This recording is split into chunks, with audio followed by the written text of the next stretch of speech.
Olá, meu nome é Laiana. Hoje a gente vai vir para o segundo vídeo da segunda unidade sobre alguns assuntos sobre Física 2. Bom, a gente vai começar falando sobre máquinas térmicas. A máquina ela funciona da seguinte maneira. Nós temos uma fonte quente, que é onde a gente quer gerar calor. Essa fonte ela vai mandar calor quente para o nosso ciclo térmico, e esse ciclo ele vai produzir trabalho. Ou seja, a função da nossa máquina é fazer trabalho. Então, a gente vai ter um calor que vai gerar trabalho. Só que nesse processo, acontece que parte do calor é perdido para uma fonte fria, que é chamado de calor frio.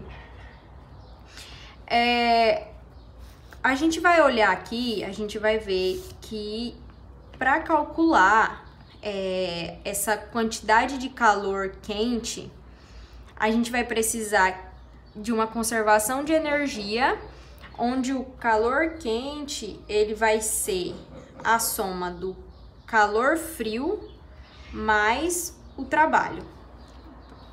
É mais ou menos essa a função da nossa máquina térmica. E a gente espera dessa máquina ou desse motor um rendimento. Esse rendimento vai ser o quão eficiente a nossa máquina vai ser. Ou seja, a gente vai precisar que ele trabalhe em favor do nosso calor. Então, a gente vai ter uma fórmula de rendimento que ela vai ser igual, ela vai ser o trabalho sobre o nosso calor quente. E a gente bota em módulo, para caso essa seja pode ser negativo ou positivo, tudo depende também do referencial. O que é uma máquina térmica? Basicamente, ela vai ser uma fonte, uma chama que vai gerar calor sobre um processo onde eu vou fazer trabalho, e esse trabalho ele vai movimentar um motor, uma rodana, algo desse tipo. Bom, é mais ou menos esse o trabalho da nossa máquina térmica. Já do nosso refrigerador, nós temos um refrigerador, por exemplo. Ele quer o quê? Ele quer tirar calor da nossa fonte fria. Então, a gente quer fazer o quê? A gente quer retirar calor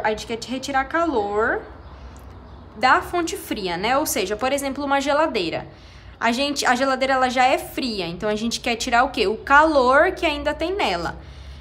Então, a gente vai fazer, para isso a gente precisa o quê? A gente precisa do trabalho para fazer isso. Então, a gente vai enviar trabalho para o nosso ciclo, para que ele retire o calor, mande esse calor para uma fonte quente.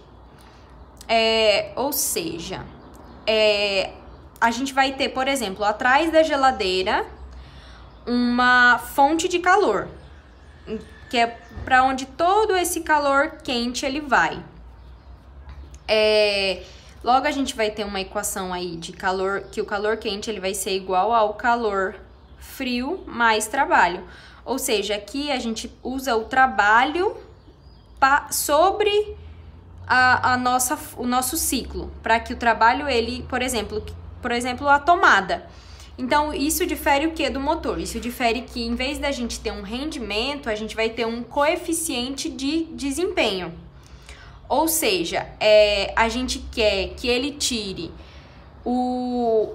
da fonte fria usando pouca energia, por exemplo. Então, a gente precisa que o nosso coeficiente de desempenho ele seja o calor frio sobre o trabalho, já que esse trabalho ele vai trabalhar em razão da gente, também em módulo. Bom, agora eu vou falar um pouquinho sobre a segunda lei da termodinâmica. Mas antes de falar diretamente sobre a segunda lei, a gente vai passar em alguns pontos, começando por processos reversíveis e irreversíveis. Ou seja, quando a gente vai falar sobre processos reversíveis e irreversíveis, a gente tem que o quê? Que processos reversíveis, eles têm uma, digamos assim, uma volta, como se ele pudesse ser desfeito.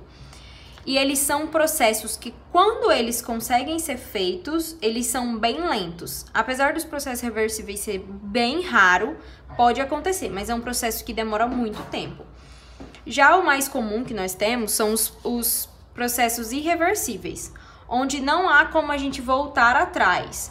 E eles são geralmente processos rápidos. Por exemplo, a queima da madeira ou um vidro quebrado, a gente não consegue ter isto de volta. Um bom exemplo desses processos reversíveis e irreversíveis são quando nós pegamos, por exemplo, para um processo reversível, onde a gente teria uma hipotética, já que não tem como a gente ter esse caso, mas a gente vai fazer hipoteticamente, por exemplo, que a gente tivesse condições próprias, a gente teria mais ou menos assim, a gente pegaria, por exemplo, uma bolinha de ping-pong. Essa bolinha, ela iria cair, quicar no chão e voltar para uma mesma altura.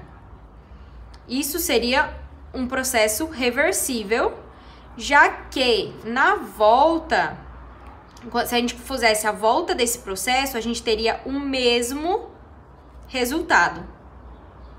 Aqui tem uma bolinha. A gente teria o mesmo resultado se a gente fizesse a volta dele. Mas isso não é possível, porque nesses processos a gente tem perca de calor. Já, por exemplo, para um processo irreversível, ou seja, o que aconteceria realmente, na realidade, que acontecesse quando a gente jogasse uma bolinha de uma certa altura, ela faria o quê? A gente teria que ela bateria no chão e ela voltaria numa altura menor do que a original. E novamente ela iria perdendo a altura cada vez mais. Por que que isso acontece?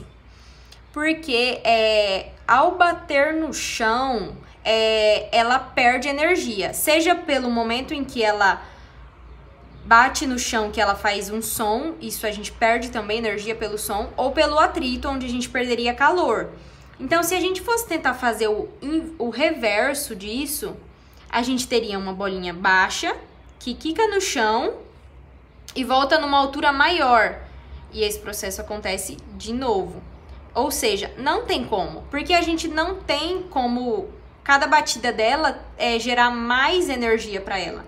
Então, a realidade é que esse processo aqui, ele não existe. E aí, agora a gente entra para falar sobre a entropia. Que a entropia, ela em teoria, ela é um grau de desordem do sistema. Ou seja, ela é uma variável de estado que independe do caminho que ela é feita. Um exemplo disso digamos que é pedido para a gente calcular uma entropia que venha de A até C. E a gente não teria, por exemplo, a gente não tem dados suficientes para calcular isso. Mas como ela é independente do caminho que ela é feita e a gente tem dados suficientes fazendo ela por A, indo para B, indo para C, então a gente teria que a variação de entropia de A para C, ela vai ser igual à variação de entropia de A para B para C. Bom, e como é que a gente calcula a entropia? Bom, para processos reversíveis, nós vamos ter que a variação de entropia, ela é igual a o Q1 até o Q2 de dQ sobre T. Essa seria a fórmula para processos reversíveis. Mas e para processos irreversíveis? Bom, como ele independe do caminho, quando a gente quer calcular ele para processos irreversíveis, nós só temos que procurar um processo reversível que tenha o mesmo início, o mesmo final do processo irreversível, e aí assim a gente consegue calcular da mesma forma. Bem, agora nós podemos falar da segunda lei da termodinâmica. Ou seja, o que ela fala? Ela fala que a variação de entropia, ela deve ser maior ou igual a zero. sendo para processos reversíveis uma entropia maior igual a zero e para processos irreversíveis uma variação de entropia maior do que zero. E quando a gente tem ela menor do que zero, nós temos que isso é impossível. Isso é o que a segunda lei da termodinâmica nos diz. Mas e se alguém te questionar se uma variação de entropia negativa não contradizer a segunda lei da termodinâmica? Isso é possível? Sim, isso é possível quando a gente entra na questão da entropia universal. Ou seja, por exemplo, nós temos aqui que uma variação de entropia 1, ela é negativa. Só que a gente vai ter o quê? A gente vai ter uma variação de entropia que vai compensar essa negativa. Ou seja, a gente vai ter uma variação de entropia total que vai ser maior ou igual a zero, mesmo tendo uma variação de entropia negativa. Ou seja, é dessa forma que ela não vai contradizer a segunda lei da termodinâmica, porque a gente vai ter uma outra variação de entropia que vai estar compensando essa negativa.